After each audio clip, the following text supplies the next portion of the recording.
Asthma का उपचार करते हुए। ये हमारे यहाँ के मास्टर साहब हैं, इनका अस्थमा का उपचार हो रहा है।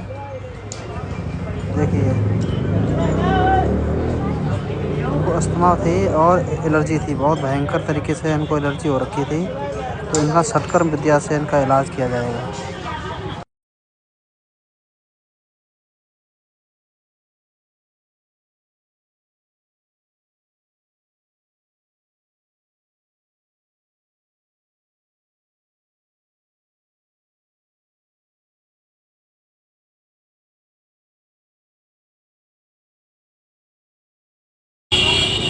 सबसे पहले इन्होंने सूत्र नृत्य किया था। सूत्र नृत्य करने के बाद फिर उन्होंने जल नीति किया। जल नीति करने के बाद ये फिर दूध नीति करेंगे। तो देखते जाइए, वीडियो को लास्ट तक देखिए कैसे कैसे उपचार किया है। किसी भाई को, किसी बहन को अगर अस्थमा, माइग्रेन, नसों का ब्लॉकेज, कोई भी समस्या हो तो हमारे गुरुजी हैं डॉक्टर सुधीर मिश्रा। उनका मैं नंबर दे दूँगा, इसमें लिख दूँगा, वो मेरे से संपर्क करें। धन्यवाद।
फोकस न्यूज 18 में आपका स्वागत है। मैं हूं आपके साथ अंकिता। चलिए अब बात करते हैं मध्य प्रदेश की खबरों की। आज हम आपको एक ऐसी प्रेरणादायक कहानी बता रहे हैं जिसने निराशा के बीच आशा की नई किरण जगाई है, और इसका श्रेय जाता है आचार्य डॉक्टर सुधीर मिश्रा बिहार निवासी एक महिला जो वर्तमान में जोधपुर में कार्यरत है। लंबे समय से ब्रेन ट्यूमर जैसी गंभीर समस्या से जूझ रही है, और इसका श्रेय जाता है आचार्य डॉक्टर सुधीर मिश्रा बिहार निवासी एक महिला जो वर्तमान में जोधपुर में कार्यरत है। लंबे समय से ब्रेन ट्यूमर जैसी गंभीर समस्या से जूझ रही थी। बिहार से लेकर दिल्ली और जोधपुर तक कई विशेषज्ञों से परामर्श लिया गया। उन्होंने दिल्ली स्थित all India institute of medical science यानी एम्स में भी उपचार कराया, जहां स्थिति को जटिल बताया गया। इसी दौरान परिचितों के माध्यम से वे भोपाल स्थित श्री सिद्धा गुफा योग आरोग्य संस्थान पहुंचे, जहां आचार्य डॉक्टर सुधीर मिश्रा के मार्गदर्शन में पारंपरिक षटकर्म साधना प्रारंभ कराई गई। प्रारंभिक स्थिति: बोलना लगभग बंद, गले से आवाज नहीं निकलना, सिर पर अत्यधिक भारीपन, माथे पर सूजन, गहरी मानसिक निराशा। अपनाई गई विधियां: सूत्र नेति, जल नेति, सरसों तेल नेति, दूध नेति, घृत धारा और अखरोट एवं बादाम तेल प्रयोग जैसी पारंपरिक प्रक्रियाएं प्रशिक्षित मार्गदर्शन में कराई गई। 10 दिनों बाद बताए गए परिवर्तन: माथे की सूजन में कमी, आवाज में सुधार, सिर का भारीपन कम, मानसिक स्थिति में सकारात्मक बदलाव। संस्थान का कहना है कि यह परिवर्तन नियमित साधना, सकारात्मक ऊर्जा और ईश्वरीय कृपा से संभव हुआ है। ब्रेन ट्यूमर जैसे गंभीर रोगों में विशेषज्ञ चिकित्सीय परामर्श अनिवार्य है। यौगिक षटक्रम केवल प्रशिक्षित मार्गदर्शन में ही करें। संस्थान ने स्पष्ट किया है कि उनका उद्देश्य सेवा है, किसी प्रकार का चमत्कारिक दावा नहीं। नाम बता दीजिए आपका। नीतू कुमारी। आप कहाँ से आएंगे और क्या परेशानी थी? बिहार से आए हैं, सीवान जिला। इनको ट्यूमर था, उसी वो अब ठीक हो गया, मतलब उतना ठीक नहीं हुआ है। क्या परेशानी थी? ट्यूमर रोकता भी है। ट्यूमर। हाँ। यहाँ पे आपको आराम मिला? हाँ मिला। कितने दिन के उपचार में आराम मिल गया माता जी को? कितने दिन में आराम मिला? 10 दिन। हम तो सर बिहार से आए हैं, सीवान जिला, ग्राम नवलपुर, पोस्ट चैनपुर। इलाज करवाने आए थे? ट्यूमर, ब्रेन ट्यूमर, इसी चीज का इलाज कराने के लिए हम आए थे। फिलहाल अभी तो अच्छा है। कब से भी इनकी समस्या कब से भी? ये समस्या ये बहुत दिन से था इनको, मगर ऊपर ओपन हुआ 17-18 तारीख को जनवरी में। समस्या हो रही थी, इनको आवाज नहीं आ रही थी? इनकी गला बैठ गया था, आवाज नहीं आ रहा था और कुछ समझ नहीं पा रही थी, ना कुछ बोल पा रही थी। हैं कुछ इतना बता भी कुछ नहीं पा रही थे, मगर यहाँ आने के बाद बोलने लगी और कुछ हल्का भी हुआ शरीर इनका। हमारे पास भी ये क्या होता है कि हम लोग ऋषि मुनि चिकित्सा पद्धति होती है। भारत में जो है ना 120 प्रकार की चिकित्सा पद्धति है, उनमें से सर्वोच्च चिकित्सा पद्धति हमारे पास है जिसका नाम है षटकर्म चिकित्सा। 120 प्रकार की चिकित्सा में से पहली चिकित्सा जो है ना, जैसे अपन आयुर्वेद बोलते हैं, यूनानी बोलते हैं, सफा खाना, दवा खाना, इस प्रकार से 120 चिकित्सा आई है।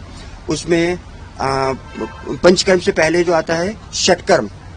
पंचकर्म हो गया आयुर्वेद पद्धति और षटकर्म हो गया ऋषि मुनि चिकित्सा पद्धति। इसमें किसी प्रकार की इसमें कोई जन हानि नहीं होती, शरीर की हानि नहीं होती और शरीर हर दिन तंदुरुस्त हो जाता है। अब हम लोग इसमें क्या करते हैं कि जैसे एक सूत का धागा होता है, उसको नाक में डालते हैं और मुंह के रास्ते निकालते हैं, तो मस्तिष्क की एक एक नाड़ियों को शुद्ध और पवित्र कर देते हैं। उसके बाद में फिर एक विशेष प्रकार का लोटा होता है, उसपे ये अभी था लोटा, तो उस लोटे के अंदर है ना हम लोग गाय का दूध, गाय का घी, बादाम का तेल, अखरोट का तेल, ये सब डाल के उसको मिला लेते हैं। फिर उसको नाक के रास्ते पिला देते हैं पूरा। तो जो मुंह से पियेंगे वो पेट में जाएगा और जो नाक से पियेंगे वो नाड़ियों में जाएगा। तो नस नाड़ियों में जाने में क्या होता है कि नाड़ियों के अंदर हमारी 4-5 तरीके की चीजें पड़ी रहती हैं, जैसे गंदा खून, म्यूकस और डिटॉक्स की कई सारी चीजें, उसमें गैस, ये सारी चीजें पड़ी होती हैं। तो जो हम दूध पीते हैं ना, तो वो चीज खुल जाती है, तो अंदर से डकारें आती है, भट्ट भट्ट डकारें आती हैं। तो आदमी को ऐसा लगता है कि जैसे हम आज ही जन्म हुआ है हमारा, इतना हल्का और तंदुरुस्त हो जाता है। चार्ज लगता है? इसमें देखो क्या होता है कि षटकर्म है ये, बेसिकली इसमें सब नेचुरल चीजें लगती हैं। गाय का घी लगता है। आज दूध जो है ना 60-70 रुपए किलो के स्टार्ट से दूध होता है और इसकी वैल्यू 200-200 रुपए तक पहुंच जाती है कहीं पर दूध की। तो 30 किलो दूध में 1 किलो घी निकलता है। तो हमने इसका जैसे घी का चार्ज है तो हम लोग गौशाला से इकट्ठा कर लेते हैं और फिर उसको लाके हम अपने लोगों को देते हैं, ताकि इसको लेके इस तरीके से आप करते रहो। इसी तरीके से बादाम का तेल लगता है, अखरोट का तेल लगता है। तो ये सारे तेलों को जो है ना हम लोग नाक के रास्ते पिला देते हैं ताकि लुब्रिकेंट कर दें नसों को और उससे डिटॉक्स कर दें बॉडी को। कहाँ से लोग आते हैं? मेरे पास में भी हम बताएं आपको, धरती के सभी जगह के लोग आते हैं। अमेरिका है, पेरू है, भारत में ही तो हमें लगता है कोने कोने के लोग होंगे, यही बिहार से आए हुए हैं। तो और मैं हर दिन जो है ना कहीं व्यस्त हूँ। मतलब मैं रोज भोपाल पे नहीं हूँ, कहीं भोपाल हूँ तो कहीं विशाखापट्टनम हूँ, आंध्रा में हूँ, तमिलनाडु में हूँ, केरला में हूँ। और जिसको जो पता चल जाता है तो भाई जी वो उस तरीके से आ जाता है मेरे पास में। फोकस न्यूज 18 के लिए NK मकरानी की रिपोर्ट।